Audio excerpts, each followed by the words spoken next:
Perserikatan Bangsa-Bangsa menyebut kesetaraan perempuan di dunia masih tertinggal jauh meski sudah masuk salah satu dari 17 butir tujuan pembangunan berkelanjutan yang berakhir pada 2030 mendatang. Halo semuanya, pada kesempatan kali ini kami akan membahas hasil literatur review dengan tema isu gender, inklusivitas, diversity, human dalam birokrasi.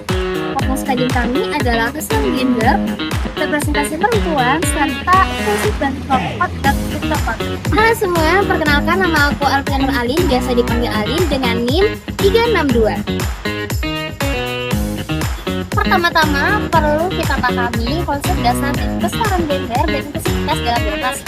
Menurut Sulawesi, gender adalah posisi yang membedakan peran laki-laki dan perempuan bukan berdasarkan kodrat biologis, tetapi karena nilai budaya yang dibentuk masyarakat.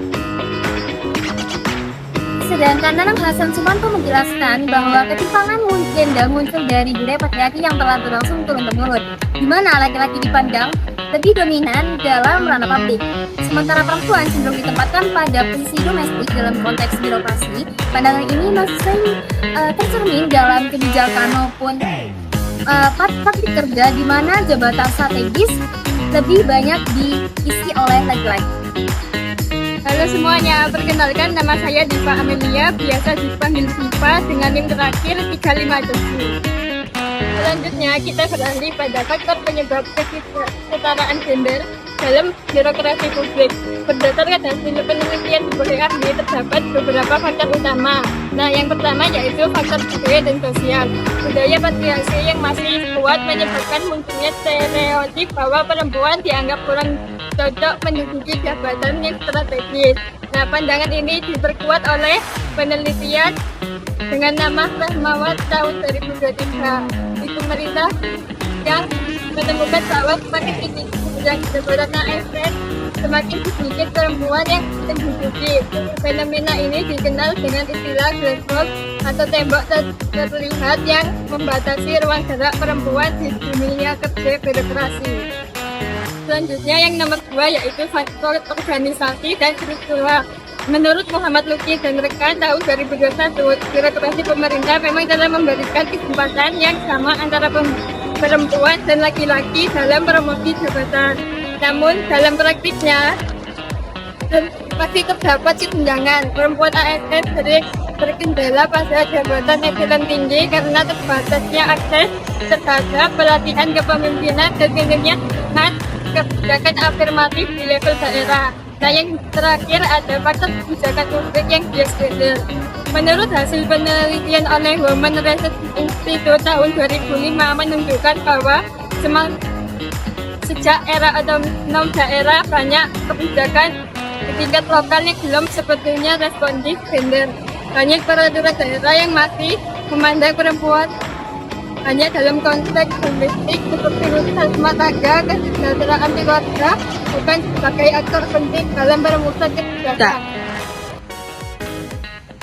Halo teman-teman, perkenalkan namaku Hanifah Solita dengan NIM 347 kelas 2024. Ketidakkesetaraan gender ternyata menimbulkan beberapa dampak yang cukup signifikan dan cukup luas, terutama dalam bidang pelayanan publik dan kinerja organisasi. Menurut Intaka pada tahun 2025, dalam jurnal Manajemen dan Administrasi Publik menjelaskan hendaknya tingkat kesetaraan gender berpengaruh langsung terhadap kualitas pelayanan publik dan kinerja birokrasi.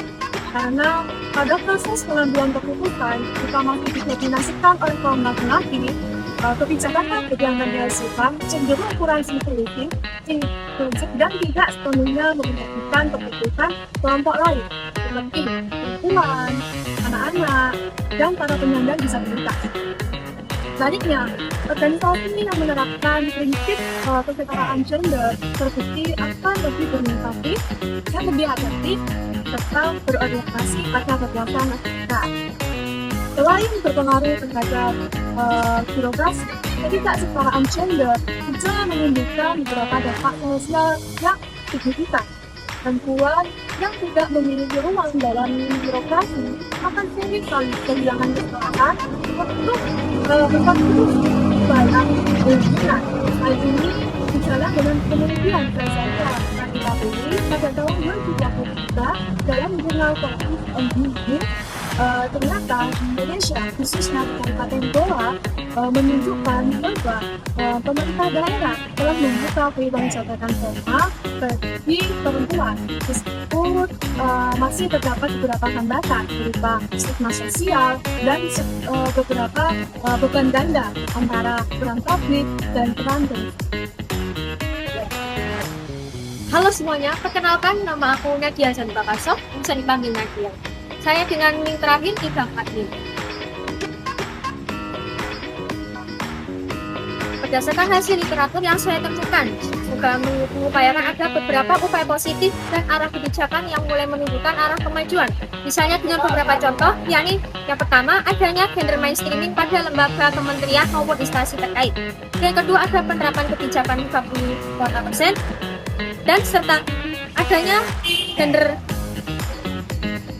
budgeting dalam perencanaan pembangunan daerah.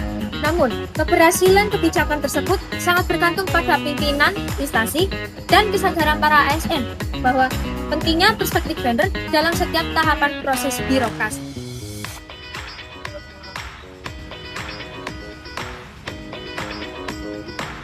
Jika kita melihat lebih luas, ketimpangan gender tidak hanya merugikan pada pihak perempuan saja, akan tetapi menghambat pada pembangunan skala nasional. Dari perspektif diversity management, keberagaman gender dan inklusivitas gender menjadi salah satu kekuatan adanya birokrasi. Maksudnya, ketika laki-laki dan perempuan memiliki kesempatan untuk berpartisipasi dalam perencanaan, pelaksanaan, dan evaluasi kebijakan publik, maka birokrasi akan lebih representatif terhadap masyarakat yang dilayaninya. Seperti halnya diungkapkan oleh para ahli, dan salah satu ahli yang bernama Hamile Kopislim tahun 2024 menegaskan bahwa kebijakan publik berpihak pada kesetaraan gender dan menyebabkan meningkatnya efektivitas pada pembangunan skala ekonomi dan sosial pada di negara berkembang. Hai, perkenalkan nama saya Revalina Dwi Ananda dengan NIM 356. Melihat kondisi tersebut, kami merumuskan beberapa rekomendasi strategis. Yang pertama, perlu dilakukan penguatan kapasitas sumber daya manusia ASN melalui pelatihan kesetaraan gender, kepemimpinan inklusif, dan manajemen keberagaman. Kedua, setiap instansi pemerintah perlu memiliki gender equality indicator sebagai bagian dari penilaian kinerja dan promosi jabatan. Ketiga, pemerintah perlu memperluas kebijakan afirmatif untuk memberikan kesempatan lebih besar bagi perempuan dan kelompok menduduki posisi strategis di sektor publik. Yang keempat, membangun budaya organisasi yang inklusif, di mana keberagaman dianggap sebagai kekuatan, bukan perbedaan yang membatasi. Terakhir, pendidikan kesetaraan gender harus dipelajari seperti ditegaskan oleh Silustawati tahun 2020. Edukasi tentang kesetaraan gender perlu ditanamkan agar generasi muda tumbuh dengan pandangan bahwa laki-laki dan perempuan memiliki hak dan peluang yang sama untuk berperan dalam masyarakat. Sebagai penutup, dapat kami simpulkan bahwa kesetaraan gender, inklusivitas, dan diversity manajemen dalam birokrasi bukan hanya persoalan moral, tapi juga kunci bagi terciptanya birokrasi politik yang inklusif, transparan, dan berkeadilan. Ketika perempuan dan kelompok marginal diberi ruang untuk berpartisipasi secara setara, maka birokrasi akan lebih mampu merespon kebutuhan masyarakat dan mewujudkan pelayanan publik yang prima.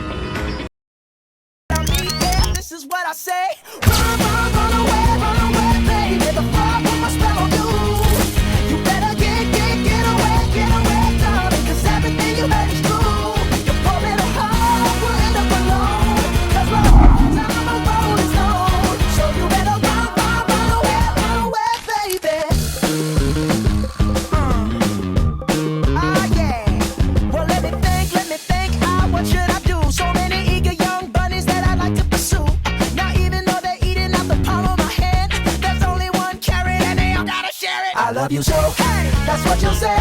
You'll tell me, baby, baby, please don't go away. But when I play, I never stay.